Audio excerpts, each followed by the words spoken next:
ಮಾನ್ಯ ಲೋಕಸಭಾ ಕ್ಷೇತ್ರದ ಸಂಸದರಾಗಿರ್ತಕ್ಕಂಥ doctor K Sudhakar ಅಣ್ಣನವರು ನಾನು ಸತ್ಯವನ್ನ ಹೇಳ್ತೇನೆ, ಸತ್ಯ ಬಿಟ್ಟು ಬೇರೆ ಏನು ಹೇಳೋದಿಲ್ಲ ಅನ್ನೋ ಮಾತುಗಳನ್ನ ಮಾತಾಡಿದ್ದಾರೆ. ನಮ್ಮ ಚಿಕ್ಕಬಳ್ಳಾಪುರದ ಕ್ಷೇತ್ರದ ಜನತೆಗೆ ಯಾವ ರೀತಿ ಸತ್ಯವಂತರಾಗಿದ್ದಾರೆ ಅನ್ನೋ ವಿಚಾರನ ಮಾನ್ಯ ಸಂಸದರು ಜನಕ್ಕೆ ತಿಳಿಸಿದ್ರೆ ನಾನು ಅವಾಗ ಒಪ್ಕೋತೀನಿ. ಅವ್ರು ಹೇಳಿರ್ತಕ್ಕಂತ ಆಶ್ವಾಸನೆಗಳು ಮೋಸ್ಟ್ಲಿ ತೀರೈಸಿದಾರೇನೋ ಅನ್ಸುತ್ತೆ. ಹಾಗಾಗಿ ಅವ್ರು ಸತ್ಯವಂತ ಅಂತ ಅವ್ರಿಗೆ ಒಪ್ಕೋತಾ ಇದಾರೆ ಅಷ್ಟೇ. ಯಾಕಪ್ಪ ಅಂತಂದ್ರೆ ಮಾನ್ಯ ಸಂಸದರು ನಾನು ಚಿಕ್ಕಬಳ್ಳಾಪುರ ಜನತೆಗೆ ಸಂಜೀವಿನಿ ಆಗಿದ್ದೀನಿ ಅನ್ನೋ ವಿಚಾರನ ಹೇಳಿದ್ರು. ಆದ್ರೆ ಅದು ಯಾವ ರೀತಿ ಸಂಜೀವಿನಿ ಆದ್ರು ಅಂತ ಅವರೇ ಸತ್ಯ ಒಪ್ಕೋಬೇಕಾಗ್ತದೆ. ಮಾನ್ಯ ಸಂಸದರು ಶಾಂತಾ ಕ್ಲಿನಿಕ್ ಅಂತೇಳಿ ನಮ್ಮ ಚಿಕ್ಕಬಳ್ಳಾಪುರ ಜನತೆಗೆ ನಾನು ಸಂಜೀವಿನಿ ಆಗ್ತೀನಿ ಅಂತ ಏನ್ ಬಿಟ್ಟಿದ್ರು, ಅದು ಮೋಸ್ಟ್ಲಿ ಚಿಕ್ಕಬಳ್ಳಾಪುರ ಜನತೆಗೆ ಗೊತ್ತಿದೆ. ಅದು ಎಲ್ಲಿ ಓಡಾಡ್ತಿದೆಯೇನೋ ನಂಗಂತೂ ಗೊತ್ತಿಲ್ಲ. ಅದು ಇದುವರೆಗೂ ನಾನಂತೂ ಕಣ್ಣಾರೆ ನೋಡ್ಲಿಲ್ಲ. ಹಾಗಾಗಿ ಚುನಾವಣೆ ಸಂದರ್ಭದಲ್ಲಿ ಮಾತ್ರ ಅದು ಕಣ್ಣಿಗೆ ಕಾಣಿಸ್ತದೆ. ಮಿಕ್ಕಿದ ಸಂದರ್ಭದಲ್ಲಿ ಜನಕ್ಕೆ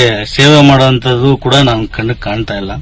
ಇನ್ನೊಂದು ನಮ್ಮ ಚಿಕ್ಕಬಳ್ಳಾಪುರನ ಸಿಂಗಪುರ ಮಾಡ್ತೀನಿ ಅಂತ ಹೇಳಿದ್ರು. ಮೋಸ್ಟ್ಲಿ ಅವರು ಚಿಕ್ಕಬಳ್ಳಾಪುರನ ಸಿಂಗಪುರ್ ಮಾಡಿದ್ರು ಅನ್ಸುತ್ತೆ. ಹಾಗಾಗಿ ಅವರು ಸತ್ಯವಂತರಾಗಿದ್ದಾರೆ ಅಂತ ನನಗೆ ಕಾಣಿಸ್ತದೆ. ಹೌದು, ಅವರು ಸಿಂಗಪುರ ಯಾವ ರೀತಿ ಮಾಡಿದ್ರು ನನಗಂತೂ ಗೊತ್ತಿಲ್ಲ.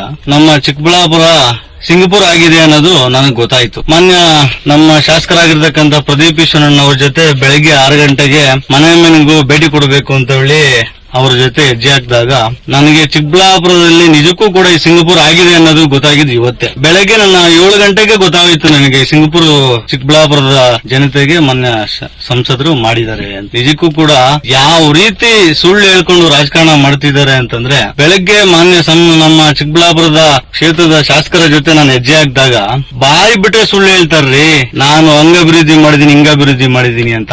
ಇವರ ಯೋಗ್ಯತೆಗಳಿಗೆ ಚಿಕ್ಕಬಳ್ಳಾಪುರಕ್ಕೆ UGD ಮಾಡೋ ಯೋಗ್ಯತೆ ಇಲ್ಲ ರೀ.